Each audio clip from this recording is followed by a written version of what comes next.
ನಮಸ್ಕಾರ. ವಿಕೆ ಡಿಜಿಟಲ್ ನ್ಯೂಸ್ಗೆ ಸ್ವಾಗತ.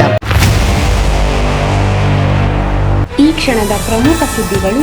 ಸೂರಜ್ ಹೆಗ್ಡೆ ಅವರಿಗೆ ಅಂತಿಮ ನಮನ ಸಲ್ಲಿಸಿದ ರಾಹುಲ್ ಗಾಂಧಿ. ಉಜ್ವಲ ಯೋಜನೆಯ ಫಲಾನುಭವಿಗಳಿಗೆ ವಾರ್ಷಿಕ ಸಿಲಿಂಡರ್ ಸಂಖ್ಯೆ 4ಕ್ಕೆ ಕಡಿತ.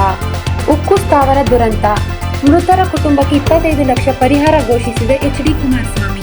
ಬೆಳಗಾವಿಯ ಶಿವಾನಂದ ನೀಲನ್ವರ್ ಪ್ರಕರಣ. ಬೆಳಗಾವಿ ಹಬ್ಬದಲ್ಲಿ ಭಾಗಿಯಾಗಿದ್ದ ಸ್ಯಾಂಡಲ್ವುಡ್ ತಾರೆಯರಿಗೆ ಸಿಐಡಿ ಶಾಕ್. ಎಲ್ಲ ವೀಕ್ಷಕರಿಗೆ ನಮಸ್ಕಾರ. ವಿಕೆ ಡಿಜಿಟಲ್ ನ್ಯೂಸ್ಗೆ ಸ್ವಾಗತ. ನಾನು ಸಂಧ್ಯಾ. ಸೂರಜ್ ಹೆಗ್ಡೆ ಅವರಿಗೆ ಅಂತಿಮ ನಮನ ಸಲ್ಲಿಸಿದ ರಾಹುಲ್ ಗಾಂಧಿ. ಎಐಸಿಸಿ ಕಾರ್ಯದರ್ಶಿ ಹಾಗೂ ಕರ್ನಾಟಕ ರಾಜ್ಯ ಗ್ಯಾರಂಟಿ ಯೋಜನೆಗಳ ಅನುಷ್ಠಾನ ಸಮಿತಿ ಉಪಾಧ್ಯಕ್ಷರಾಗಿದ್ದ ಸೂರಜ್ ಹೆಗ್ಡೆ ಅವರಿಗೆ ಲೋಕಸಭೆಯ ಪ್ರತಿಪಕ್ಷದ ನಾಯಕ ಅಂತಿಮ ನಮನ ಸಲ್ಲಿಸಿರುವರು. ಬೆಳಗ್ಗೆ ದೆಹಲಿಯಿಂದ ಬೆಂಗಳೂರಿಗೆ ಆಗಮಿಸಿದ ರಾಹುಲ್ ಗಾಂಧಿ ಸೂರಜ್ ಹೆಗ್ಡೆ ಡಾಲರ್ಸ್ ಕಾಲೋನಿ ನಿವಾಸಕ್ಕೆ ಆಗಮಿಸಿ ಅಂತಿಮ ದರ್ಶನ ಪಡೆದರು. ರಾಹುಲ್ ಗಾಂಧಿ ಅವರೊಂದಿಗೆ ಸಿಎಂ ಡಿಕೆ ಶಿವಕುಮಾರ್, ಮಾಜಿ ಸಿಎಂ ಸಿದ್ದರಾಮಯ್ಯ ಉಪಸ್ಥಿತಿ ಇದ್ದರು.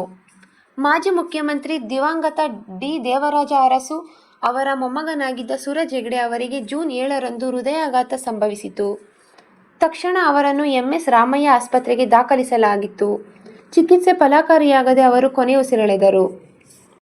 ಎಐಸಿಸಿ ಕಾರ್ಯದರ್ಶಿ, ಕೆಪಿಸಿಸಿ ಉಪಾಧ್ಯಕ್ಷ ಹಾಗೂ ತಮಿಳುನಾಡು ಮತ್ತು ಪುದುಚೇರಿ ಕಾಂಗ್ರೆಸ್ ಉಸ್ತುವಾರಿಯಾಗಿ ಕೆಲಸ ಮಾಡಿದ್ದ ಇವರು ಅಂದಿನ ಮುಖ್ಯಮಂತ್ರಿ ಡಿ. ದೇವರಾಜ ಅರಸು ಅವರಂತೆ ಹಿಂದುಳಿದ ವರ್ಗಗಳು, ಕಾರ್ಮಿಕರ ಹಕ್ಕುಗಳು ಮತ್ತು ಸಾಮಾಜಿಕ ನ್ಯಾಯಕ್ಕಾಗಿ ಶ್ರಮಿಸಿದ್ದನ್ನು ಇಲ್ಲಿ ಸ್ಮರಿಸಬಹುದು. ಉಜ್ವಲ ಯೋಜನೆಯ ಫಲಾನುಭವಿಗಳಿಗೆ ವಾರ್ಷಿಕ ಸಿಲಿಂಡರ್ ಸಂಖ್ಯೆ 4ಕ್ಕೆ ಕಡಿತ. ಕೇಂದ್ರ ಸರ್ಕಾರವು ಪ್ರಧಾನಮಂತ್ರಿ ಉಜ್ವಲ ಯೋಜನೆಯ ಫಲಾನುಭವಿಗಳಿಗೆ ನೀಡಲಾಗುತ್ತಿದ್ದ ವಾರ್ಷಿಕ ಸಬ್ಸಿಡಿ ಸಿಲಿಂಡರ್ಗಳ ಸಂಖ್ಯೆಯನ್ನು 9ರಿಂದ 4ಕ್ಕೆ ಸೀಮಿತಗೊಳಿಸಿರುವುದು ಕಂಡುಬಂದಿದೆ. ಪಶ್ಚಿಮ ಏಷ್ಯಾದಲ್ಲಿ ನಡೆಯುತ್ತಿರುವ ಸಂಘರ್ಷ ಮತ್ತು ಅಂತಾರಾಷ್ಟ್ರೀಯ ಮಟ್ಟದಲ್ಲಿ ಎಲ್ಪಿಜಿ ಕೊರತೆಯಿಂದಾಗಿ ಸರ್ಕಾರ ಈ ನಿರ್ಧಾರ ತೆಗೆದುಕೊಂಡಿದೆ ಎನ್ನಲಾಗಿದೆ. 2016ರಲ್ಲಿ ಯೋಜನೆ ಆರಂಭವಾದಾಗ ವರ್ಷಕ್ಕೆ 12 ಸಿಲಿಂಡರ್ ನೀಡಲಾಗುತ್ತಿತ್ತು. ಕಳೆದ ವರ್ಷ ಇದನ್ನು 9ಕ್ಕೆ ಇಳಿಸಲಾಗಿತ್ತು. ಈಗ ಅದನ್ನು ಮತ್ತೆ 4ಕ್ಕೆ ಕಡಿಮೆ ಮಾಡಲಾಗಿದೆ. 14.2 kg ಸಿಲಿಂಡರ್ಗೆ ಸಿಗುವ 300 ರೂಪಾಯಿಗಳ ಸಬ್ಸಿಡಿ ಮುಂದುವರಿಯಲಿದೆ. ಈ ಹಣವನ್ನು ನೇರವಾಗಿ ಗ್ರಾಹಕರ ಬ್ಯಾಂಕ್ಗೆ ಜಮಾ ಮಾಡಲಾಗಿದೆ. ಗೃಹ ಬಳಕೆಯ ಗ್ಯಾಸ್ ಸಿಲಿಂಡರ್ ಬೆಲೆ 942 ರೂಪಾಯಿಗಳಿಗೆ ಏರಿಕೆಯಾಗಿದೆ. ಹೀಗಾಗಿ 300 ರೂಪಾಯಿ ಸಬ್ಸಿಡಿ ಕಡಿತದ ನಂತರ ಉಜ್ವಲ ಗ್ರಾಹಕರು ಪ್ರತಿ ಸಿಲಿಂಡರ್ಗೆ 642 ರೂಪಾಯಿಗಳನ್ನು ಪಾವತಿಸಬೇಕಾಗುತ್ತದೆ. ಈ ಉಜ್ವಲ ಯೋಜನೆಯಡಿ ಬರುವ ಬಡ ಕುಟುಂಬಗಳು ವರ್ಷಕ್ಕೆ ಸರಾಸರಿ 4 ಸಿಲಿಂಡರ್ಗಳಿಗಿಂತ ಹೆಚ್ಚು ಬಳಸುತ್ತಿಲ್ಲ ಎಂದು ಸರ್ಕಾರದ ಸಮೀಕ್ಷೆ ತಿಳಿಸಿದೆ. ಪ್ರತಿ ಗ್ಯಾಸ್ ಸಿಲಿಂಡರ್ ಪೂರೈಸಲು ಸರ್ಕಾರಕ್ಕೆ ಒಟ್ಟು 1600ಕ್ಕಿಂತ ಹೆಚ್ಚು ಖರ್ಚು ತಗುಲುತ್ತಿದೆ ಎನ್ನಲಾಗಿದೆ. ಸರ್ಕಾರ ಇದನ್ನು ಸಾಮಾನ್ಯ ಜನರಿಗೆ 942 ರುಗೆ ಮಾರಾಟ ಮಾಡುತ್ತಿದೆ. ಇದರಿಂದಾಗಿ ಸರ್ಕಾರಿ ತೈಲ ಕಂಪನಿಗಳು ಪ್ರತಿ ಸಿಲಿಂಡರ್ ಮೇಲೆ ಸುಮಾರು 700 ರು ನಷ್ಟ ಅನುಭವಿಸುತ್ತಿದೆ. ತೈಲ ಮಾರುಕಟ್ಟೆ ಕಂಪನಿಗಳು ಪ್ರತಿ ಸಿಲಿಂಡರ್ ಮಾರಾಟದಲ್ಲಿ ದೊಡ್ಡ ನಷ್ಟ ಅನುಭವಿಸುತ್ತಿರುವುದರಿಂದ ಆರ್ಥಿಕ ಹೊರೆಯನ್ನು ಕಡಿಮೆ ಮಾಡಲು ಈ ಕ್ರಮ ಕೈಗೊಳ್ಳಲಾಗಿದೆ. ಉಕ್ಕು ಸ್ಥಾವರ ದುರಂತ, ಮೃತರ ಕುಟುಂಬಕ್ಕೆ 25 ಲಕ್ಷ ಪರಿಹಾರ ಘೋಷಿಸಿದ ಎಚ್.ಡಿ. ಕುಮಾರಸ್ವಾಮಿ. ವಿಶಾಖಪಟ್ಟಣದ ಉಕ್ಕು ಸ್ಥಾವರದಲ್ಲಿ ಭಾರಿ ಪ್ರಮಾಣದ ಕರಗಿದ ಲೋಹ ಹರಿದು ಸಾವನ್ನಪ್ಪಿದ್ದ 8 ಮಂದಿ ಕಾರ್ಮಿಕರ ಕುಟುಂಬಸ್ಥರಿಗೆ ಕೇಂದ್ರ ಬೃಹತ್ ಕೈಗಾರಿಕೆ ಮತ್ತು ಉಕ್ಕು ಖಾತೆ ಸಚಿವ ಎಚ್.ಡಿ. ಕುಮಾರಸ್ವಾಮಿ ಅವರು 25 ಲಕ್ಷ ರೂಪಾಯಿ ಪರಿಹಾರ ಘೋಷಿಸಿದ್ದಾರೆ. ಇದೇ ಸೋಮವಾರ ರಾತ್ರಿ ವಿಶಾಖಪಟ್ಟಣದ ಉಕ್ಕು ಸ್ಥಾವರದಲ್ಲಿ ಟನ್ಗಳಷ್ಟು ಕರಗಿದ ಲೋಹವಿದ್ದ ದೊಡ್ಡ ಗಾತ್ರದ ಬಕೆಟ್ ಉರುಳಿ ಬಿದ್ದಿದ್ದು, ಸ್ಥಾವರದ ಉಕ್ಕಿನ ಕರಗುವ ಕೇಂದ್ರ ಸಂಖ್ಯೆ 1ರಲ್ಲಿ ದೊಡ್ಡ ಪ್ರಮಾಣದ ಬೆಂಕಿ ಹೊತ್ತಿಕೊಂಡಿದ್ದು, ಪರಿಣಾಮ ಕಾರ್ಮಿಕರು ಸಾವನ್ನಪ್ಪಿದ್ದಾರೆ. ತಡರಾತ್ರಿ 1:30ರ ಸುಮಾರಿಗೆ ದುರಂತ ಸಂಭವಿಸಿದ ವಿಶಾಖಪಟ್ಟಣದ ರಾಷ್ಟ್ರೀಯ ಉಕ್ಕು ಸ್ಥಾವರಕ್ಕೆ ಧಾವಿಸಿದ ಸಚಿವ ಎಚ್.ಡಿ. ಕುಮಾರಸ್ವಾಮಿ ಅವರು ವಿಸ್ತೃತವಾಗಿ ಸ್ಥಳ ಪರಿಶೀಲನೆ ನಡೆಸಿದ್ದಾರೆ. ಈ ಸಂದರ್ಭದಲ್ಲಿ ಕಾರ್ಖಾನೆಯ ಆಡಳಿತ ಮಂಡಳಿಯಿಂದ ಘಟನೆ ಬಗ್ಗೆ ಮಾಹಿತಿ ಪಡೆದುಕೊಂಡಿದ್ದಾರೆ ಎನ್ನಲಾಗಿದೆ. ಇದೇ ಸಂದರ್ಭದಲ್ಲಿ ಮೃತಪಟ್ಟ ಪ್ರತಿ ಕಾರ್ಮಿಕರ ಕುಟುಂಬಕ್ಕೆ ತಲಾ 25 ಲಕ್ಷ ರೂಪಾಯಿ ಹಾಗೂ ಗಾಯಾಳುಗಳಿಗೆ ತಲಾ 10 ಲಕ್ಷ ರೂಪಾಯಿಗಳ ಪರಿಹಾರ ಘೋಷಿಸಲಾಗಿದೆ. ಹಾಗೂ ಮೃತಪಟ್ಟ ಕಾರ್ಮಿಕರ ಪ್ರತಿ ಕುಟುಂಬದ ಅರ್ಹ ಸದಸ್ಯರಿಗೆ ಕಾರ್ಖಾನೆಯಲ್ಲಿ ಉದ್ಯೋಗವನ್ನು ನೀಡಲಾಗುವುದು ಎನ್ನಲಾಗಿದೆ. ಗಾಯಗೊಂಡವರ ಚಿಕಿತ್ಸೆಯ ಸಂಪೂರ್ಣ ವೆಚ್ಚವನ್ನು ಕಾರ್ಖಾನೆ ಭರಿಸುತ್ತದೆ ಹಾಗೂ ಮೃತ ಕಾರ್ಮಿಕರ ಮಕ್ಕಳ ವಿದ್ಯಾಭ್ಯಾಸಕ್ಕೆ ನೆರವನ್ನು ನೀಡಲಾಗುವುದು. ಈ ದುರ್ಘಟನೆಯಿಂದಾಗಿ ನನಗೆ ತೀವ್ರ ಆಘಾತ ಉಂಟಾಗಿದೆ.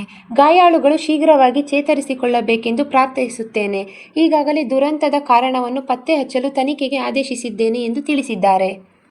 ಹಾಗೂ ಪ್ರಧಾನಮಂತ್ರಿ ಮೋದಿಯವರು ರಾಷ್ಟ್ರೀಯ ಪರಿಹಾರ ನಿಧಿಯಿಂದ ಮೃತರ ಕುಟುಂಬಸ್ಥರಿಗೆ 2 ಲಕ್ಷ ರೂಪಾಯಿ ಹಾಗೂ ಗಾಯಾಳುಗಳಿಗೆ 50,000 ರು ಪರಿಹಾರ ಘೋಷಿಸಿದ್ದಾರೆ. ಬೆಳಗಾವಿಯ ಶಿವಾನಂದ ನೀಲಣ್ವರ್ ಪ್ರಕರಣ. ಬೆಳಗಾವಿ ಹಬ್ಬದಲ್ಲಿ ಭಾಗಿಯಾಗಿದ್ದ ಸ್ಯಾಂಡಲ್ವುಡ್ ತಾರೆಯರಿಗೆ ಸಿಐಡಿ ಶಾಕ್. ಸಾರ್ವಜನಿಕರಿಗೆ ಕೋಟ್ಯಾಂತರ ರೂಪಾಯಿ ವಂಚಿಸಿದ ಆರೋಪದ ಮೇಲೆ ಜೈಲು ಪಾಲಾಗಿರುವ ಬೆಳಗಾವಿಯ ಶಿವಂ ಅಸೋಸಿಯೇಟ್ಸ್ ಮಾಲೀಕ ಶಿವಾನಂದ ನೀಲಣ್ವರ್ ಪ್ರಕರಣದಲ್ಲಿ ಈಗ ಸ್ಯಾಂಡಲ್ವುಡ್ ತಾರೆಯರಿಗೆ ತಲೆನೋವು ಶುರುವಾಗಿದೆ. ಆರೋಪಿ ಶಿವಾನಂದ ತನ್ನ ಪ್ರಚಾರಕ್ಕಾಗಿ ಹೂಡಿಕೆದಾರರ ಹಣವನ್ನು ಬಳಸಿ ಸ್ಟಾರ್ ನಟ ನಟಿಯರನ್ನು ಕರೆಸಿ ಅದ್ದೂರಿ ಕಾರ್ಯಕ್ರಮ ಆಯೋಜಿಸಿದ್ದೆ ಈಗ ಚಿತ್ರರಂಗದ ಗಣ್ಯರಿಗೆ ಕಂಟಕವಾಗಿ ಪರಿಣಮಿಸಿದೆ.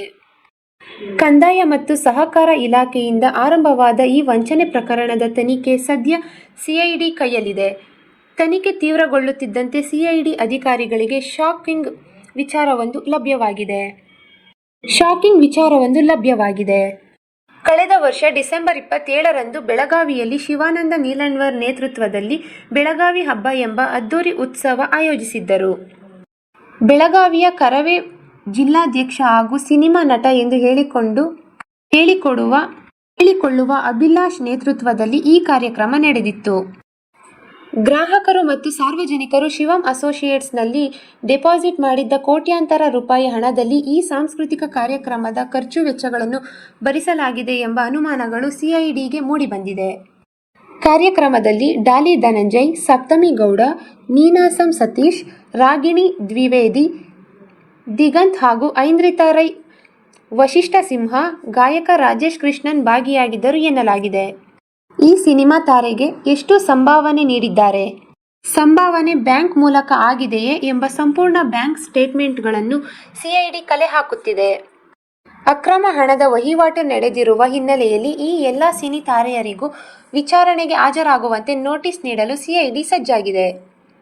ಅಂದು ಕಾರ್ಯಕ್ರಮಕ್ಕೆ ಹಾಜರಾಗಿದ್ದ ಸಿನಿ ತಾರೆಯರಿಗೂ ಶೀಘ್ರದಲ್ಲೇ ನೋಟಿಸ್ ನೀಡಿ ವಿಚಾರಣೆಗೆ ಹಾಜರಾಗುವಂತೆ ಕೋರುತ್ತೇವೆ ಎಂದು ಕರ್ನಾಟಕ ಸಿಐಡಿ ಡಿಐಜಿ ಡಾ. ಭೀಮಶಂಕರ್ ಗುಳೇದ ತಿಳಿಸಿದ್ದಾರೆ. ಬೆಳಗಾವಿ ಹಬ್ಬ ಕಾರ್ಯಕ್ರಮಕ್ಕೆ ಬಂದು ಹೋದ ಸ್ಯಾಂಡಲ್ವುಡ್ ಸ್ಟಾರ್ಸ್ಗೆ ಈಗ ಕಾನೂನಿನ ಸಂಕಷ್ಟ ಎದುರಾಗಿದೆ.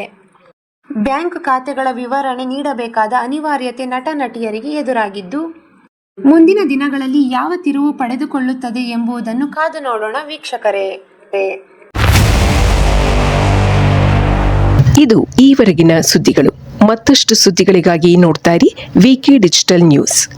ವೀಕ್ಷಕರೇ, ವಿಕೆ ಡಿಜಿಟಲ್ ನ್ಯೂಸ್ ಯೂಟ್ಯೂಬ್ ಚಾನಲ್ ಅನ್ನು ಲೈಕ್ ಮಾಡಿ, ಸಬ್ಸ್ಕ್ರೈಬ್ ಮಾಡಿ ಮತ್ತು ಹೆಚ್ಚಿನ ಜನರಿಗೆ ಶೇರ್ ಮಾಡಿ.